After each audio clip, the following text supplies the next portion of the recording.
지난 20세기 후반까지 한국 교회는 세계가 부러워할 만큼 엄청난 부흥과 성장을 거듭해 왔습니다. 그런 부흥의 황홀에 있을 때 영국 출신의 강해 설교가인 데니스 레인이라고 하는 목사님이 한국을 방문한 적이 있습니다. 그때 한국 교회의 부흥과 성장에 대해 이런 충고의 말씀을 남겼습니다. 한국 교회의 부흥과 성장을 자랑만 하지 마십시오. 100년 전의 영국은 한국과 비교할 수 없는 교회의 전성기를 누렸습니다. 그러나 그 화려하고 자랑스럽던 영국 교회는 지금 텅텅 비어 있고 박물관처럼 전설이 되어가고 있습니다. 50년 후에 한국이 영국과 같이 되지 않는다는 보장이 있습니까? 그러면서 그분은 한국 교회가 부흥과 성장을 자랑하지 말고 겸손히 내일을 준비해야 한다고 충고해 주었습니다. 그런데 교회들이 그 충고를 귀하게 듣지 못했던 것 같습니다. 사람이 잘 나갈 때는 자기가 최고입니다. 옆에서 아무리 좋은 조언을 해도 들리지 않습니다. 교회도 그랬던 것 같습니다. 하지만 이제 그 충고가 경고가 아닌 현실로 다가오고 있습니다. 그러나 그렇다고 서구 교회들과 똑같은 절차를 밟지는 않을 것이라고 믿습니다. 여전히 이 땅에는 하나님 나라를 사모하며 교회의 회복을 위해 기도하고 헌신하는 많은 그리스도인들이 남아있기 때문입니다. 저는 지금 이 시간 말씀을 나누는 우리가 그 사람이 되기를 원합니다. 오늘 종교개혁주의를 맞아서 보다 아름다운 미래를 위해서 우리의 신앙을 점검하고 또 무엇을 어떻게 준비해야 할지 생각해 보려고 합니다. 오늘 우리가 읽은 말씀은 에스라의 종교개혁에 대한 말씀입니다. 구약시대에도 시대를 따라 수많은 개혁들이 있었습니다. 아사의 종교개혁, 요시야의 종교개혁, 히스기야의 종교개혁, 느헤미야의 종교개혁 등등 하나님의 백성들이 하나님을 떠나고 하나님의 말씀을 떠날 때마다 하나님께서는 신실한 일꾼을 통해서 개혁을 일으키시고 또 바른 신앙으로 회복하도록 인도하셨습니다. 그 중에 하나가 오늘 에스라의 종교개혁입니다. 에스라는 이스라엘 백성들이 바벨론의 포로로 잡혀가 포로 생활을 하던 중에 거기에서 태어난 사람입니다. 어떻게 보면 불행하게 태어난 사람일 수도 있습니다. 그럼에도 불구하고 에스라는 하나님의 말씀인 율법을 익히는데 아주 열심이었습니다. 그래서 성경은 에스라를 말할 때 율법에 익숙한 학사라고 말합니다. 에스라 7장 2절에서는 하늘의 하나님의 율법의 완전한 학사 겸 제사장이었다고 말씀하고 있고, 그보다 앞선 7장 6절에서는 모세의 율법에 익숙한 학사로서 그 하나님 여호와의 도우심을 입음으로 왕에게 구하는 것은 다 받은 자였다고 말하고 있습니다. 그는 하나님의 말씀인 율법을 아주 잘 아는 사람이었을 뿐만 아니라 그 말씀을 따라 성실하게 산 사람이었기 때문에 당대 왕 중의 왕이라고 불리던 이 아닥사스다 왕으로부터 특별한 신임을 받았던 사람입니다. 그런 에스라가 바벨론에서 이스라엘로 돌아왔습니다. 그가 부귀영화와 성공이 보장된 바벨론을 떠나 이스라엘로 돌아온 이유는 단 하나였습니다. 이스라엘 백성들을 말씀으로 가르치고 잘못된 것들을 바로잡기 위해서입니다. 당시 이스라엘은 도덕적으로 그리고 영적으로 깊은 타락과 침체를 겪고 있었습니다. 이스라엘 백성들은 바벨론에서 70년 동안 포로 생활을 마치고 주전 537년 이 첫 번째 예루살렘으로 귀환하게 되었습니다. 그때 지도자는 스룹바벨이었고 스룹바벨에게는 성전 재건이라는 큰 사명이 있었습니다. 스룹바벨과 함께 예루살렘으로 돌아온 이스라엘 백성들은 오랜 산고 끝에 하나님의 성전을 재건하게 됩니다. 그렇게 성전 재건을 마치긴 했지만 이스라엘 백성들의 정신적인 개혁, 이 영적인 개혁은 아직 이루어지지 않았습니다. 말씀을 제대로 가르쳐준 사람이 없었기 때문에 그 50년 동안의 세월에 이스라엘 백성들은 자기들 마음대로 살아왔습니다. 호세아 선지자는 이렇게 예언했습니다. 내 백성이 지식이 없으므로 망하는도다. 에스라 시대 이스라엘이 꼭 그런 모습이었습니다. 하나님의 말씀이 없어 영적으로 타락하고 도덕적으로 타락한 상태였습니다. 마치 망하기 직전의 모습과 다를 바 없었던 거죠. 그런 조국 이스라엘을 바라보면서 가슴 아파하던 에스라가 자청하여 이스라엘로 돌아오게 됩니다. 그리고 가장 먼저 한 것이 말씀을 가르치는 일입니다. 에스라서 7장 10절의 말씀이 그런 에스라의 마음을 잘 표현하고 있습니다. 에스라가 여호와의 율법을 연구하여 준행하며 율례와 규례를 이스라엘에게 가르치기로 결심하였었더라. 에스라가 이스라엘 백성들에게 말씀을 가르친 이야기는 느헤미야 8장에 자세하게 언급되고 있습니다. 에스라는 특별히 지은 나무 강단에 서서 하나님의 말씀을 큰 소리로 낭독합니다. 그러자 그 옆에 있던 여러 명의 레위 사람들이 그 하나님의 말씀을 백성들에게 설명해 주었습니다. 그랬더니 온 백성들이 그 말씀을 통해 은혜를 받게 되었고 자신들의 잘못을 회개하게 됩니다. 오늘 본문은 그렇게 말씀을 통해 회개하고 은혜를 받은 사람들이 에스라 앞에 와서 잘못한 것을 바로 잡겠노라고 말하는 장면입니다. 당시 사회적으로 가장 큰 문제 가운데 하나는 결혼의 문제였습니다. 이스라엘 백성들이 바벨론에서 돌아와 하나님께서 기대하셨던 하나님의 공동체를 만들고 싶었지만 그렇게 하지 못했던 이유는 이방 여자들과 결혼한 사람들이 많았기 때문입니다. 우리는 이방 여인과 결혼하는 것을 단순하게 믿지 않는 사람과 결혼하는 문제로 생각하기 쉽습니다. 하지만 이것은 그보다 신앙의 순수성을 지키기 위한 영적인 문제였습니다. 솔로몬의 경우에서 잘 보여지는 것처럼 이방 여인과의 결혼은 단순하게 결혼의 문제로 끝나는 것이 아닙니다. 솔로몬은 정략적으로 주변 나라의 공주들을 아내로 맞아들였습니다. 그렇게 함으로써 국제적인 관계가 좋아지고 무역하는 것에서 큰 유익을 얻을 수 있기 때문입니다.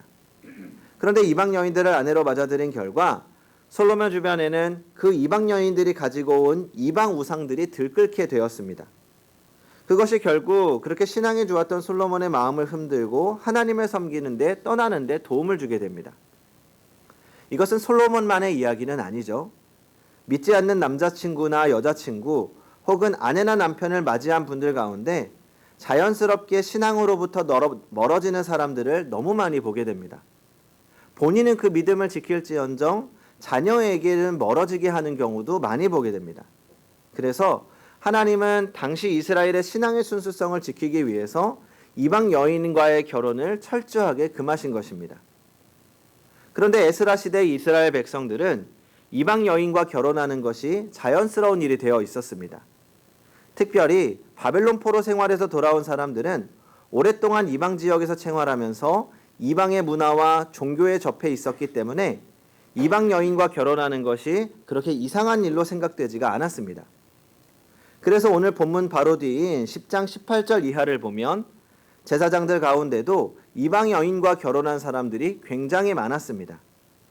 가장 성결해야 하고 하나님의 말씀을 지키기 위해서 가장 앞장서야 하는 제사장들조차 이방 여인과 결혼하는 것이 잘못인지도 모른 채 이방 여인을 아내로 맞아들였고 또 아이를 낳는 사람들도 많이 있었습니다. 하지만 당시 이스라엘 백성들에게는 크게 잘못으로 다가오지 않았습니다. 왜요? 당시의 문화가 그랬기 때문입니다. 괜찮았습니다. 그저 문화적 흐름에 따라가고 있었을 뿐입니다.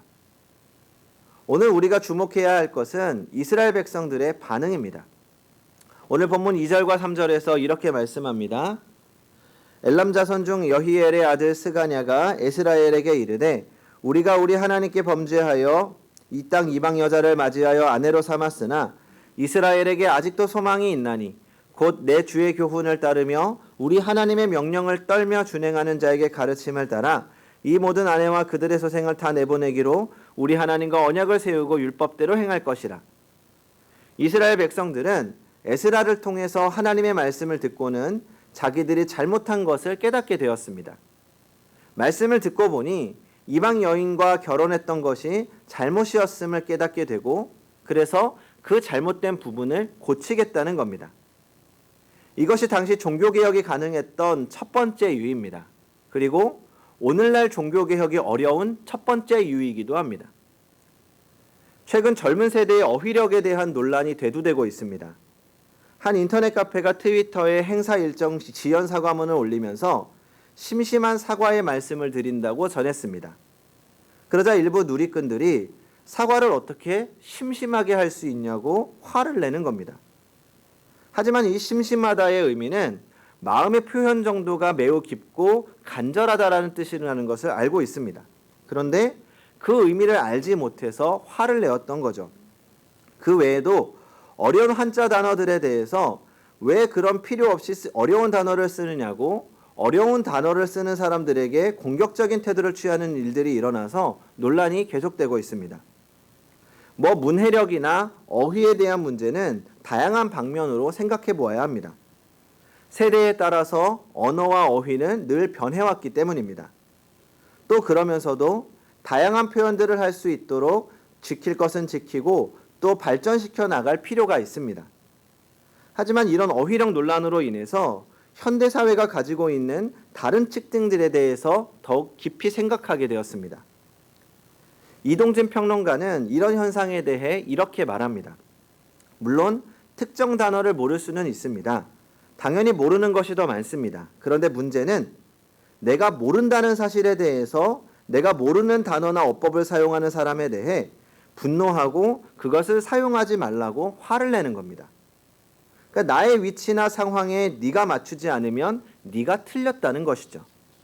그러면서 지성의 핵심은 내가 언제든지 틀릴 수 있다는 태도라고 말합니다.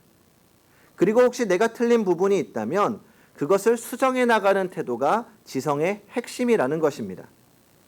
그리고 진정한 소통이란 상대방의 말을 선의로 추측하는 것이라고 말합니다. 그런데 요즘 한국 사회를 보면 선의로 받아들여줄 마음의 여유가 없는 것 같다는 것이죠. 내가 모르는 부분, 내 생각과 다른 부분에 대해서 배격하고 공격적이고 특히 자신이 공격받았다고 생각해서 그런 반응이 나온다는 겁니다. 전 이런 시대의 문제가 우리의 신앙의 문제에서도 발생하는 것 같습니다. 말씀을 대하는 태도에 있어서도 어느 순간부터 마음의 여유가 없어진 것 같습니다. 자기의 경험과 생각 안에서만 말씀을 받아들이는 거죠.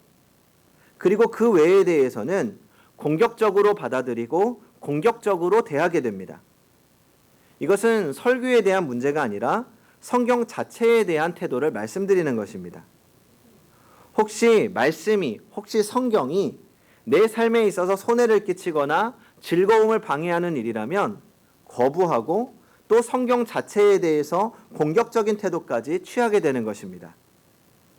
그래서 오늘 우리에게 가장 먼저 필요한 것이 있다면 하나님의 말씀을 하나님의 말씀으로 받아들이는 자세가 필요합니다. 하나님은 우리와 소통하기 위한 방법으로 성경을 선택하셨습니다. 하나님께서 우리에게 말씀을 주신 그 선의를 기억해야 합니다. 성경에는 우리가 이해하기 어려운 수많은 이야기들이 있습니다. 그 이야기를 이해하는 핵심 키워드는 하나님의 선하심입니다. 하나님의 선하심 안에서 말씀과 성경을 해석해야 합니다. 그리고 나에게 주시는 말씀으로 받아들여야 합니다. 내 생각과 경험은 완전하지 않습니다.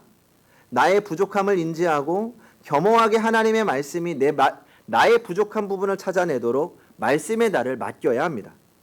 그리고 나에게 문제가 있음을 인정할 수 있어야 합니다.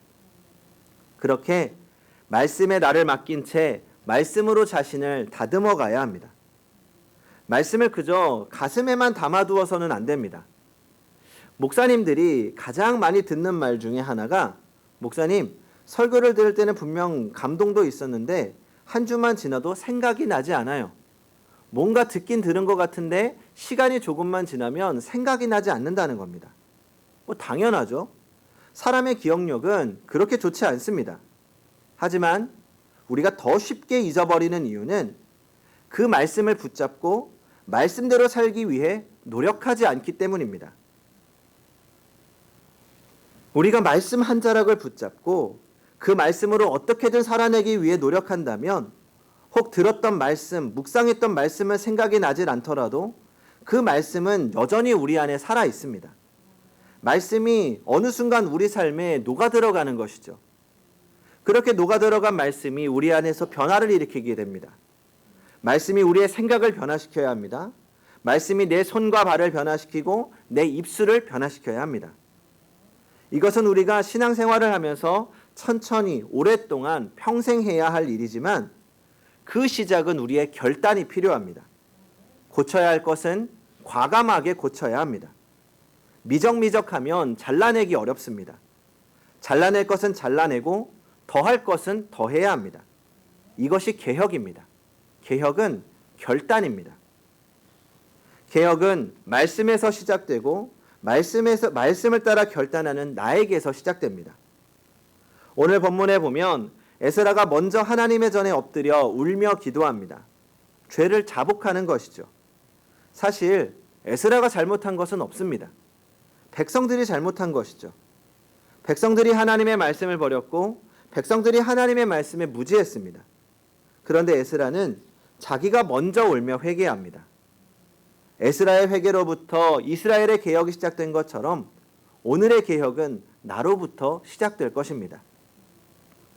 성도 여러분, 하나님은 우리가 말씀 위에 바로 서기를 원하십니다.